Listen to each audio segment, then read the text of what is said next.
فاسألوا أهل الذكر إن كنتم لا Tanya تعلمون. jawab. Jawab secara ilmiah.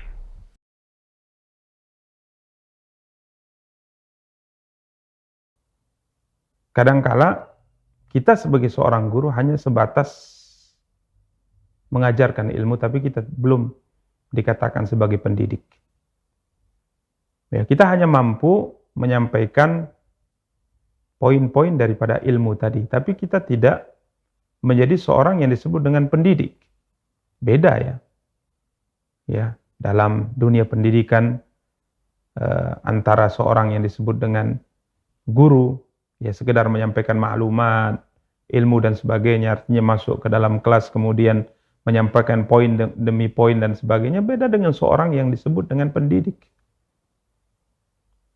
Makanya di sini seorang yang terjun ke dunia pendidikan harus memahami tentunya apa yang seharusnya dia lakukan. Dan tentunya syariat kita, syariat Islam, dengan sejarah Nabi kita yang mulia sallallahu alaihi wasallam, yang beliau merupakan pendidik terdepan, ya, pendidik terbaik.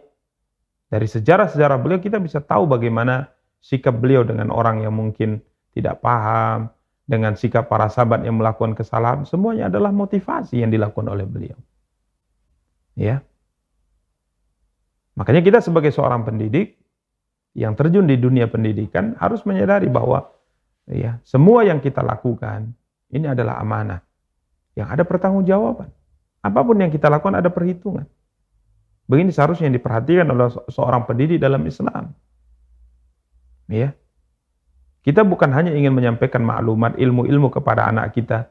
Artinya bukan hanya sekedar ingin mengejar angka-angka tertentu sebagaimana yang kita maklumi dalam dunia pendidikan saat ini. Akan tapi sebenarnya kita ingin membina satu jiwa, membina satu generasi yang mungkin lemah dari satu sisi tapi kita sempurnakan di sisi yang lain. Makanya hati-hati. Ya, tatkala seorang anak didik kita mungkin tidak paham pelajaran atau susah memahami pelajaran, kemudian terucap mungkin ucapan-ucapan yang merendahkan, yang membuat dia malu, yang membuat mungkin jiwanya menjadi jiwa yang lemah. Sehingga akhirnya dia berpikir, ya kalau memang sepertinya aku akan seperti ini saja, sehingga semangatnya itu hilang. Yang kita lakukan adalah bagaimana memompa semangat mereka. Karena tidak mungkin seorang itu diciptakan oleh Allah Subhanahu wa taala di atas muka bumi tidak memiliki kelebihan apapun. Tidak mungkin. Bahkan kita tahu dari anak-anak didik kita yang kadangkala bintangnya kelas bahasa kita.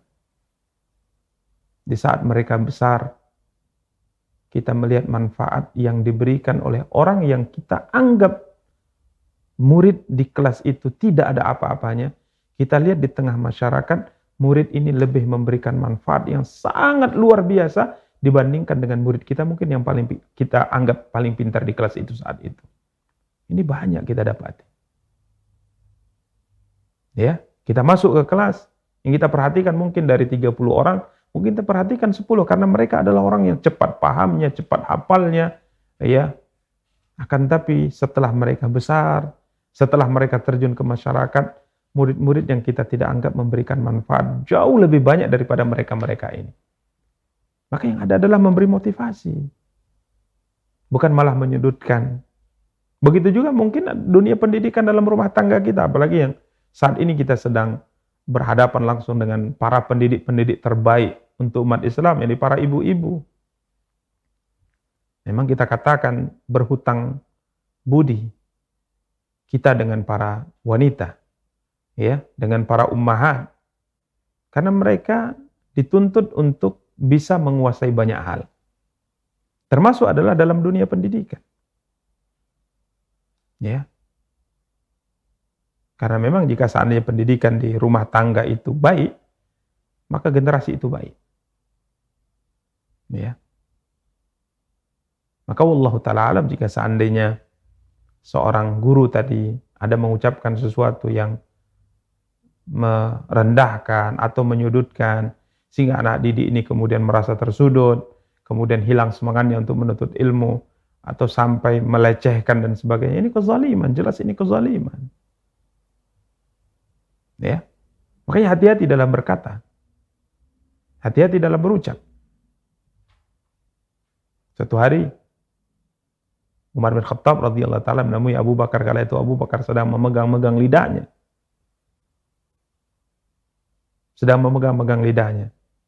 Apa kata Umar? "Mah ya Abu Bakar, ada apa ini wahai Abu Bakar? Kenapa engkau melakukan hal seperti ini? Mempermainkan lidah. Seperti anak-anak. Tentunya jorok, kotor ini. Kenapa engkau melakukan ini?" Qala hadza awradanil mahalik, kata Abu Bakar. "Ya Umar, sebab lidahku inilah aku binasa." Ya benar, kadang-kala kita berkata di hadapan anak-anak didik kita, setelahnya mungkin kita tidak berpikir apapun. Tapi apakah kita menyadari bahwa ucapan itu membekas di dalam hatinya sampai ia meninggal? Motivasi. Dalam dunia pendidikan motivasi. Al-Imam Adz-Dzahabi rahimahullah. Suatu hari katanya gurunya masih umur TK atau SD. Dulu mereka belajar di Kutab. Kutab itu saat ini mungkin SD ya bahasanya. Tatkala kami, murid-muridnya menyerahkan tulisan-tulisan kami dari tugas yang diberikan oleh guru kami kepada beliau. Kala itu guru kami sedang dikunjungi oleh teman karibnya. Teman karibnya itu duduk di samping sang guru. Ya. Teman karib sang guru memperhatikan satu persatu catatan anak-anak. Sang guru menilai, kemudian menilai, berikan. Maka tatkala masuk tulisan atau buku Al-Imam Adz-Dzahabi rahimahullah, buku tulis Imam Adz-Dzahabi rahimahullah, itu masih kecil, disodorkan kepada sang guru. Maka tatkala sang guru mulai memeriksa, apa kata teman guru yang kala itu bertamu. Dia berikan motivasi sangat luar biasa yang merubah perjalanan hidup Imam Adz-Dzahabi rahimahullah. Dia mengatakan, "Khattuka hadza yushbihu khattal muhadditsin." Apa kata teman karib sang guru mengomentari tulisan Imam Adz-Dzahabi? "Nak, tulisanmu ini mirip sekali dengan tulisan-tulisan para ulama pakar hadis." Coba lihat, motivasi. Tulisanmu ini mirip dengan tulisan-tulisan para pakar ilmu hadis. Apa kata Imam Adz-Dzahabi? "Semenjak ucapan itu muncul dari teman guruku, muncul di hatiku kecintaan kepada ilmu hadis. Aku pun bertekad untuk menjadi seorang ahli hadis." Dan alhamdulillah Allah mudahkan langkah beliau sampai akhirnya di masanya dan sampai saat ini, siapa yang tidak kenal dengan kedalaman ilmu hadis yang dimiliki oleh Imam Adz-Dzahabi rahimahullah. Guru memberi motivasi, bukan merendahkan. Bukan malah mengatakan, kalau kamu.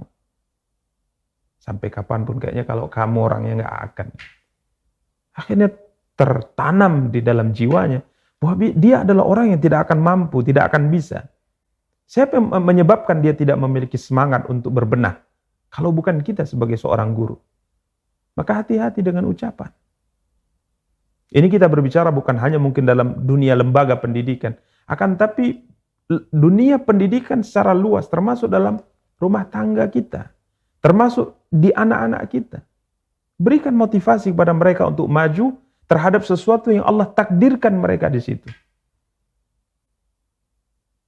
Tidak mungkin semua anak itu akan menjadi seperti yang kita inginkan semuanya. Tidak. Kita punya anak mungkin lebih dari satu. Dan kita tahu semua mereka akan diarahkan oleh Allah ke takdir mereka masing-masing. Ya, dia lemah dari satu sisi. Tapi coba lihatlah kelebihan dia dari sisi yang lain. Berikan motivasi di situ selama tidak bertentangan dengan syariat. Begitu seterusnya. Makanya hati-hati dengan apa? Lisan. Kalau seandainya kita sebagai seorang guru, seorang pendidik, mengucapkan sesuatu yang membuat anak kita tersudut, anak didik kita tersudut, kemudian menyebabkan hilangnya semangat dia dalam berbenah, maju dan sebagainya, semua itu ada pertanggungjawaban di hadapan Allah Subhanahu wa taala. Ya, maka berilah motivasi kepada anak didik. Beri motivasi. Ya, bukan menyudutkan, bukan menyalahkan. Bahkan kemarin kita nukilkan bagaimana Al-Imam Syafi'i rahimahullah, Al-Imam Syafi'i rahimahullah. Dia punya murid yang tidak paham, dijelaskan 1 kali tidak paham, dijelaskan 2 kali tidak paham, sampai sekian kali tak paham, sampai sang murid mengaku, aku malu di hadapan guruku. Aku malu karena aku tidak bisa paham. Diulang-ulang penjelasan, aku tidak paham. Apakah kemudian Imam Syafi'i mengatakan, pergilah engkau, enyalah engkau. Bodoh kali kamu. Kenapa enggak paham-paham? Apakah seperti itu dilakukan Imam Syafi'i? Tidak. Imam Syafi'i mengatakan, ya fulan, jika seandainya engkau memahami ini setelah 60 kali pengulangan, aku akan lakukan itu sehingga engkau bisa paham. Begitulah pendidik. Kesabarannya, ketekunannya, niat baiknya, akhirnya muncullah generasi-generasi yang menjadi orang-orang yang sangat luar biasa di kemudian hari. Beri motivasi, ya bukan malah menyudutkan. Ya kalau seandainya kesalahan dalam lisan ini kita lakukan, ya tentunya ada pertanggungjawaban tatkala kita bertemu dengan Allah Subhanahu wa taala. Lalu bagaimana setelah kita menyadari kalau kita sudah salah dan sebagainya, maka perbaiki. Ya, perbaiki, bertaubat kepada Allah Subhanahu wa taala. Ya, kemudian mungkin tatkala anak tadi kita tahu siapa dia, panggillah dan mintalah maaf, dan kemudian kita beri motivasi kepadanya agar dia bisa berbenah di kemudian hari. Wallahu taala ala wa alam.